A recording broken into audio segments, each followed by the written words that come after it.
اللہ تعالیٰ نے انسان کو جو دولت دی ہے، مال دیا ہے، وہی کارآمد ہے جو انسان اللہ کے راستے میں خرچ کر دے۔ ایک بات یاد رکھیں، یہ دولت، یہ مال، یہ انسان کے اعضاء، اس سب کا خرچ کرنا اللہ کی توفیق سے ہوتا ہے۔ توفیق نہ ہو تو دولت ہوتے ہوئے بھی اللہ اپنے راستے میں قبول نہیں کرتا، دولت ہوتے ہوئے بھی اللہ اپنے گھر کا دیدار نہیں کرواتا، حج عمرے کی توفیق نصیب نہیں ہوتی، اللہ کے راستے میں مال خرچ نہیں ہوتا، عبادت کی توفیق نہیں ملتی۔ اردو کی ایک کتاب ہے ناقابل فراموش سچے واقعات، اس میں انہوں نے ایک واقعہ لکھا۔ حیدرآباد میں ایک ڈاکٹر تھے، ڈاکٹر نور احمد، نوید احمد کے نام سے زیادہ معروف تھے۔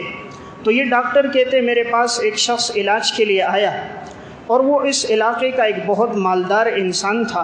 وہ کہنے لگا میں حج پہ جا رہا ہوں، لیکن مجھے کوئی ایسی دوائی دو کہ مجھے وہاں موت نہ آئے۔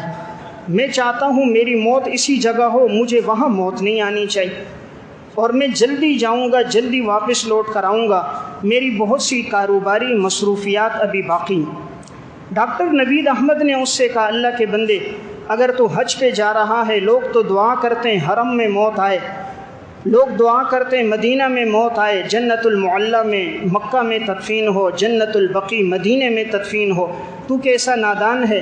اس نے کہا مجھے مکہ مدینہ کی موت نہیں چاہیے، وہاں کی زندگی نہیں چاہیے، بس جاؤں گا واپس آؤں گا۔ ڈاکٹر نوید احمد کہتے ہیں میں نے اسے دوا دے دی، اور وہ دوائی لی اور چلا گیا۔ عید سے 2 دن پہلے اچانک میں نے دیکھا وہ واپس آ گیا ہے، میری ملاقات ہو گئی۔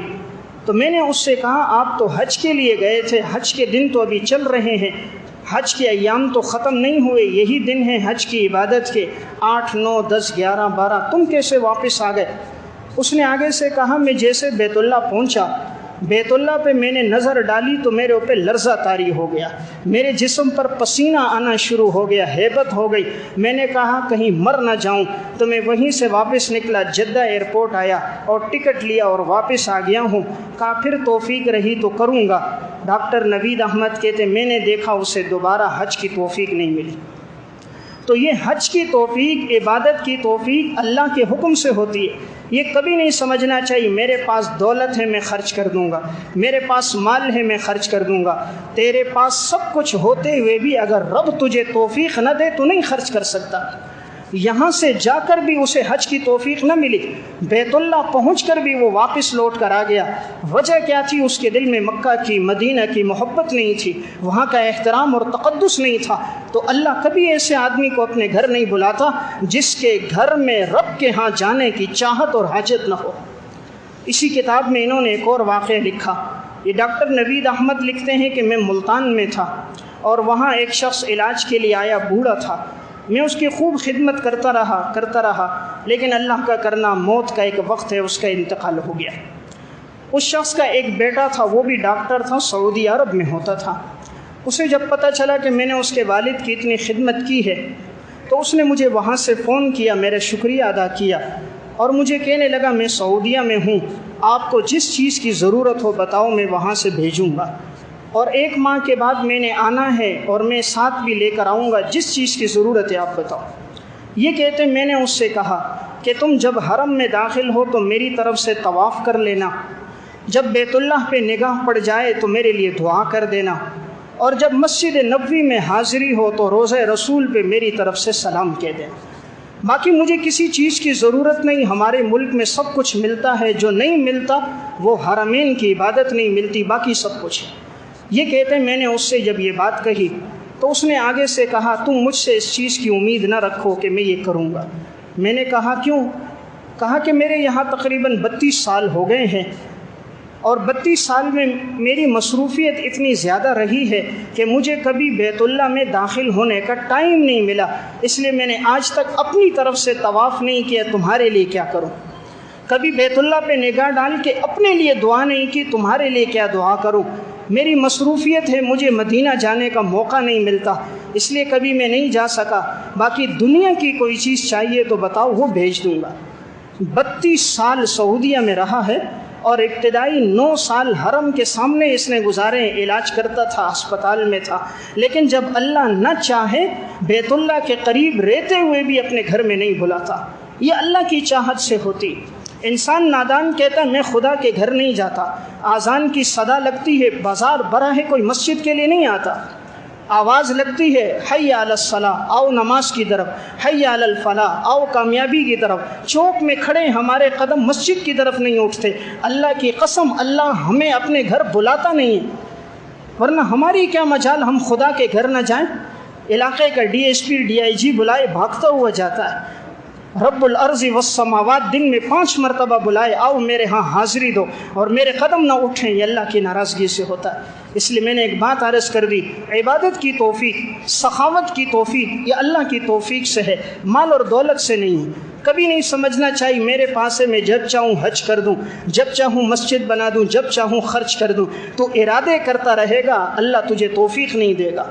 خطبات فقیر میں ایک واقعہ ہے کہ کچھ لوگ حج کرنے کے لیے گئے، حج کے ایام میں جب حج کی عبادت سے فارغ ہوئے تو انہوں نے سوچا کہ یہاں جو مقدس مقامات ہیں انہیں بھی دیکھ لیتے ہیں، ایک ٹیکسی بک کروائی، ٹیکسی والے کے ساتھ جا رہے تھے، جاتے ہوئے راستے میں ایک نے پوچھ لیا کہ تم تو بڑے خوش قسمت انسان ہو، بیت اللہ کے ارد گرد ٹیکسی چلاتے ہو، کبھی مینا، کبھی مزدلفہ، کبھی عرفات، کبھی جدہ جاتے ہو، ارد گرد تمہارا سارا وقت گزرتا ہے، تمہاری تو روزانہ حاضری ہوتی ہوگی حرم میں، ایک نماز کا ثواب 1 لاکھ کے برابر ملتا ہے، نگاہ پڑتی ہے تو اتنا اجر و ثواب، ہر وقت فرشتوں کا نزول یہاں ہوتا ہے، تو بتاؤ کتنے حج کیے تم نے، کتنے عمرے تم نے کر دیے، ذرا تفصیلات تو بتاؤ۔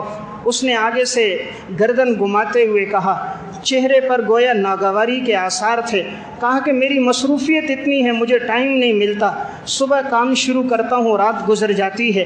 کہا ایک حج بھی نہیں کیا؟ کہا نہیں کیا۔ کہا عرصہ کتنا ہوا؟ کہا 37واں سال ہے، 37 سال سے حرم کے ارد گرد ٹیکسی چلا رہا ہے، نہ حج کی توفیق ملی، نہ عمرہ کرنے کی توفیق ملی، نہ بیت اللہ میں داخل ہونے کی توفیق ملی، نہ بیت اللہ پر نگاہ ڈالنے کی توفیق ملی۔ یہ سب کچھ میرے اللہ کے فضل سے ہوتا ہے۔ نادان یہ سمجھتا میں نہیں کرتا، میں عبادت نہیں کرتا، میں خدا کے راستے پہ خرچ نہیں کرتا، اللہ تیرا مال قبول نہیں کرتا، اس لیے تیرا مال لگتا ہے مکانات پر، تیرا مال لگتا ہے گاڑیوں پر، تیرا مال لگتا ہے ریاکاری پر، تیرا مال لگتا ہے نمود پر، تیرا مال لگتا ہے دکھلاوے پر، تیرا مال لگتا ہے شادی بیاہ پر، تیرا مال لگتا ہے لوگوں کے سامنے خرچ کر کے اپنی واہ واہ پہ۔ خدا تیرا مال قبول نہیں کرتا، اللہ کے ہاں اخلاص چاہیے۔ اس لیے بڑے بڑے مالدار لوگ ہوں گے، دین کا تقاضا سامنے آئے گا تو ان کے جیب میں ہاتھ نہیں جائے گا، اللہ توفیق نہیں دیتا۔ تو میں عرض کر رہا تھا ایک بات، عبادت اللہ کی توفیق سے ہوتی ہے۔